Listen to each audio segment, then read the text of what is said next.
कहानी की शुरुआत होती है हेल्गा नाम के एक बूढ़ी औरत से जिसे भूलने की बीमारी थी। एक दिन उसे अपने कमरे के एसी वेंट से अजीबोगरीब आवाजें सुनाई दी, तो उसने तुरंत ही एनिमल डिपार्टमेंट के टीम को फोन करके बुलाया। जल्द ही फ्रैंक नाम का एक आदमी वहां पहुंचा और उसने देखा कि एसी वेंट से अजीब सा पानी बह रहा था। खैर फिर फ्रैंक एल्गा से मिला तो उसने कहा कि उसके साथ ही थोड़ी देर पहले यहाँ जांच करने आए थे, लेकिन अब तक वापस नहीं लौटे। मगर हेल्गा को अपनी बीमारी की वजह से कुछ भी याद नहीं था। और फिर फ्रैंक घर में कीड़े मकोड़ों की जांच करने लगा, लेकिन तभी उसे वेंट से खून बहता दिखाई दिया। उसने थोड़ा करीब जाकर के देखा तो उसके होश ही उड़ गए, क्योंकि वहाँ खून से सनी एक लाश पड़ी थी जो उसी के टीम के साथी की थी। तभी फ्रैंक ने भागने की कोशिश की, लेकिन तभी अचानक उसे भी वेंट में खींच लिया गया। ये सब देखकर हेल्गा काफी डर गई, मगर अचानक कुछ ही पलों में अपनी बीमारी के वजह से ये सब भूल कर बैठ गई।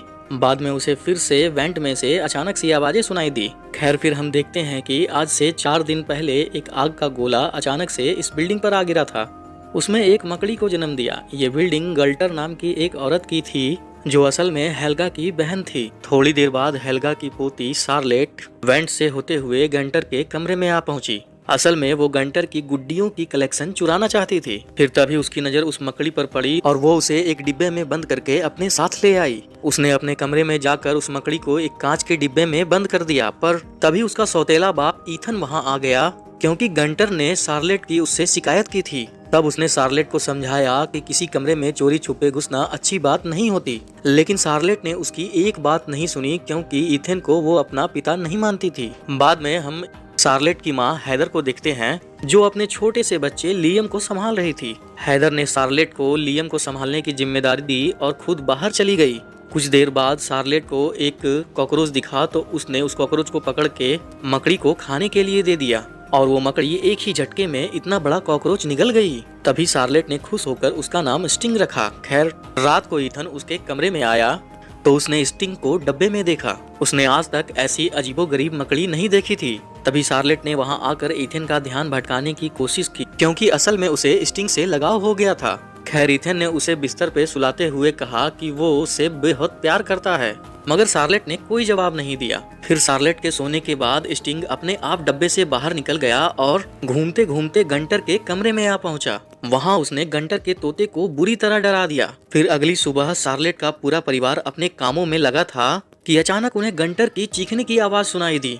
जब वो दौड़कर गंटर के पास गए तो उन्होंने देखा कि किसी ने उसके तोते को बुरी तरह से मार डाला था। सबको लगा कि शायद ये किसी चूहे का काम होगा, पर बाद में जब फ्रैंक ने आकर उसकी जांच की तो उसने कहा कि कोई चूहा इस तोते को ऐसे भयानक तरीके से नहीं मार सकता। खैर फिर उसने वेंट में कीड़े मारने की दवाई छिड़क दी, ताकि जो भी जानवर इसके अंदर हो वो मर जाए। उधर शार्लेट अपने कमरे में स्टिंग के साथ बैठी थी। असल में तोते को मारकर स्टिंग चुपचाप अपने डिब्बे में आ गया था। अचानक फोन में से बिल्ली की आवाज आई तो स्टिंग ने भी उसी प्रकार की आवाज निकाली, और ये देखकर शार्लेट के होश ही उड़ गए। फिर उसने कई कॉकरोचेस इकट्ठा करके स्टिंग को खिलाए। तभी वहाँ कपड़ों को कीड़े से बचाने वाले गोली यानी कि माउथ बॉल आ गिरी, तो स्टिंग उसे देख कर बुरी तरह डरने लगा, जिससे शार्लेट को समझ आ गया कि स्टिंग माउथ बॉल से डरता है। जल्द ही फ्रैंक कमरे में कीड़े मारने वाली दवाई छिड़कने आ पहुंचा, मगर शार्लेट ने इससे साफ इनकार कर दिया, क्योंकि वो स्टिंग की हिफाजत करना चाहती थी। फ्रैंक ने जब स्टिंग को देखा तो उसने कहा कि ऐसे कीड़े को साथ रखना खतरे से खाली नहीं है।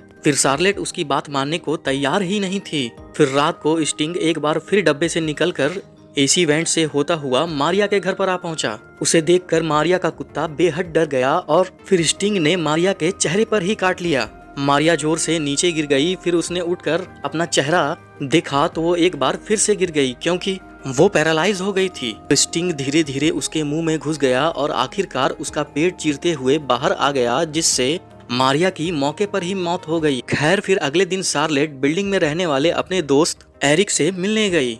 उसे अपने कमरे में अलग अलग जानवरों पर एक्सपेरिमेंट करने का काफी शौक था। शार्लेट ने अपनी मकड़ी दिखाकर उससे कहा कि ये अलग अलग आवाजें सुनकर उसकी नकल कर सकती है। ये देखकर एरिक को उसमें खूब दिलचस्पी हुई और उसने कहा कि वो स्टिंग को इस कमरे में रखने के लिए एक बड़ा सा टैंक बनाएगा। शार्लेट भी राजी हो गई और स्टिंग को एरिक के हवाले कर आ गई। उधर मारिया का डरा हुआ कुत्ता जैसे तैसे एसी वेंट से ईथन के कमरे में पहुंचा। ईथन उसे मारिया के पास लौटाने के लिए आया, पर ईथन जैसे ही उसके घर में घुसा तो मारिया की लाश देखकर उसके पैरों तले जमीन खिसक गई।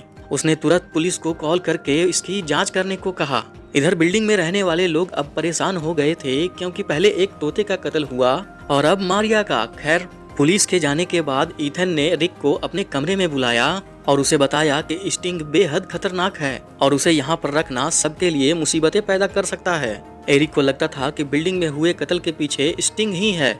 इतनी बड़ी मकड़ी देखकर ईथन तो घबरा ही गया और उसने स्टिंग को एनिमल डिपार्टमेंट को भेजने की जिम्मेदारी एरिक को दे दी। फिर बाद में जब शार्लेट को इसके बारे में पता चला तो वो बहुत ही ज्यादा गुस्सा हो गई, क्योंकि वो ये मानने के लिए राजी ही नहीं थी कि उसका प्यारा स्टिंग लोगों की जान ले सकता है।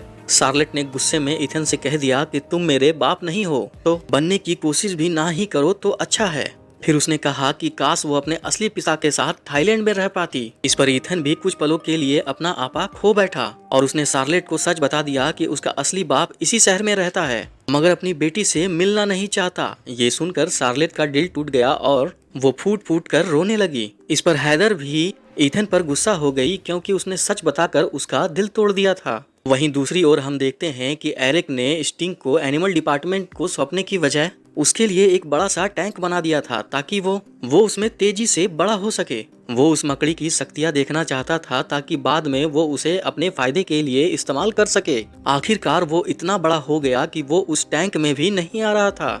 इसके बाद हम देखते हैं कि गंटर अपनी खोई हुई बिल्ली को ढूंढ रही थी कि अचानक उसे वेंट से म्याऊं की आवाज सुनाई दी। उसने टॉर्च जलाई और सीधा वेंट में घुस गई। अचानक उसकी टॉर्च बंद हो गई और स्टिंग ने उस पर जानलेवा हमला कर दिया। इधर ईथन को नौकरी से निकाल दिया गया था, इसलिए वो इतना परेशान हो गया कि वो गुस्से में घर की चीजें तोड़ने लगा। हैदर ने उसे रोकने की कोशिश की तो जल्द ही उन दोनों में बहस छिड़ गई। लड़ाई का माहौल देखकर शार्लेट ने अपने छोटे भाई लियम को उठाया और अपने कमरे में आ गई। वहाँ वो हेडफोन लगाकर आराम से वीडियोस देखने लगी। उधर ईथन और हैदर की बहसबाजी चल ही रही थी कि अचानक स्टिंग ने वहां आकर उन पर जबरदस्त हमला कर दिया। फिर वो उनको खींचकर वेंट में ले गया और इधर शार्लेट को कानों कान खबर भी नहीं हुई।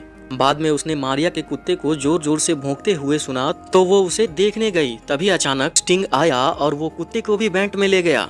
शार्लेट ने देखा कि घर में खून बिखरा हुआ था और ईथन और हैदर दोनों गायब थे। वो काफी घबरा गई और उसे एहसास हुआ कि इसके पीछे स्टिंग का ही हाथ है, मगर इससे पहले वो कुछ कर पाती स्टिंग वहां आकर लियम को भी उठा ले गया।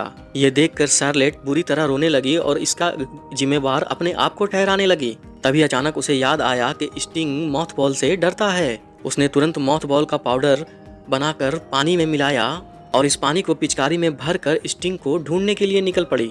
बाद में वो जब एरिक के कमरे में पहुंची तो उसने देखा एरिक छत पर मकड़ी के जालों में फंसा हुआ था। फिर वो अपनी दादी हेल्गा को देखने गई तो वो एकदम ठीक ठाक थी। असल में हेल्गा अपनी जेब में हमेशा मॉथ बॉल रखती थी, जिस वजह से स्टिंग ने कभी उस पर हमला नहीं किया। फिर शार्लेट ने हेल्गा को एनिमल डिपार्टमेंट का नंबर दिया और उसे फोन करके यहाँ बुलाने को कहा। इसके बाद उसने मॉथ बॉल्स की कई बोतल भर ली और उसने अपने शरीर पर भी ये पानी छिड़क लिया। इसके बाद वो खुद इसी वेंट में घुस गई जहां उसे ईथन की चिल्लाने की आवाज सुनाई दी। उसने देखा कि ईथन भी बुरी तरह मकड़ी के जालों में फंसा हुआ था, इसीलिए उसने जालों पर मॉथ बॉल्स का पानी छिड़क कर उसे आजाद किया। फिर जैसे ही वो भागने लगे तो अचानक वेंट टूट गया और वो बिल्डिंग की बेसमेंट में आ गिरे। तभी स्टिंग वहां भी पहुंच गया और वो शार्लेट पर हमला करने ही वाला था। तभी ईथन ने तुरंत उस पर मॉथ बॉल का पानी छिड़क कर उसे भगा दिया। लेकिन फिर जल्द ही उन्हें एहसास हुआ कि वो बेसमेंट में फंस गए हैं, क्योंकि उनके पास दरवाजे की चाबी नहीं थी। शार्लेट को बहुत पछतावा हो रहा था और उसने कहा कि ये सब उसकी गलती है। फिर ईथन ने उसे हौसला देते हुए कहा कि सब कुछ ठीक हो जाएगा। उधर हेल्गा को फिर से अजीबोगरीब आवाजें सुनाई दी तो उसने एनिमल डिपार्टमेंट को फोन करके फ्रैंक को बुलाया। फिर जैसा कि हमने कहानी की शुरुआत में देखा था, फ्रैंक वहां की जांच करने आया, मगर अचानक उसे स्टिंग ने वेंट में ही खींच लिया। आखिरकार फ्रैंक भी बेसमेंट में आ गिरा, जहां पर ईथन और शार्लेट भी मौजूद थे। फ्रैंक घबरा कर दरवाजा पीटने लगा, मगर उसकी आवाज किसी ने भी नहीं सुनी। अब उसने इन सब का इल्जाम शार्लेट पर लगाया और ईथन पर हमला कर दिया। लेकिन फिर शार्लेट ने कहा कि वो मॉथ बॉल की पानी के जरिए इन सब से बच सकते हैं। कुछ पलों बाद स्टिंग वहां फिर से आ गया तो फ्रैंक ने अपने स्टिंग गन से उस पर हमला कर दिया, जिससे स्टिंग को चोट तो लगी मगर वहां मौजूद पानी की वेंट भी फट गई, जिससे उनके शरीर पर लगा मॉथ बॉल्स का पानी बह गया। मौके का फायदा उठाकर स्टिंग एक बार फिर से वहां आया और उसने बेरहमी से फ्रैंक को मार डाला। फिर शार्लेट और ईथन तुरंत कूड़ेदान में छुप गए, जहां उसने देखा कि हैदर और लियम भी मकड़ी के जालों में फंसे हुए थे। आखिरकार उन्होंने बचे हुए मॉथ बॉल्स के पानी से उन सब दोनों को भी आजाद किया और फिर उनका पूरा परिवार इकट्ठा हो गया। फिर तभी शार्लेट को एहसास हुआ कि वो अपने परिवार से कितना प्यार करती है। लेकिन खतरा अभी टला नहीं था, क्योंकि स्टिंग फिर से वापस लौट आया। तब ईथन ने स्टिंग को कूड़ेदान में बंद करके कचरे को मसलने वाली मशीन से उसे मारने का फैसला किया, पर बार बार बटन दबाने के बावजूद भी मशीन स्टिंग को मसल नहीं पाई। फिर ईथन ने अपनी जान पर खेलकर प्लग को दोबारा से लगाया, जिससे उसे जोरदार बिजली का झटका भी लगा। सही मौके पर शार्लेट ने बटन दबा दिया और मशीन ने जोरदार वजन से स्टिंग को मसल कर रख दिया। आखिरकार अब वो सब सुरक्षित थे और शार्लेट दौड़कर ईथन के पास गई और उसने कहा कि पापा, मैं भी आपसे बहुत प्यार करती हूँ। और अंत में उन सब ने एक दूसरे को गले लगा लिया। पर फिर हम देखते हैं कि बेसमेंट के एक दूसरे कोने में मकड़ी के सैकड़ों अंडे टूटने के लिए तैयार थे। अगर आपके ऊपर ऐसी मकड़ी हमला कर दे तो आप क्या करेंगे, कमेंट्स में जरूर बताना।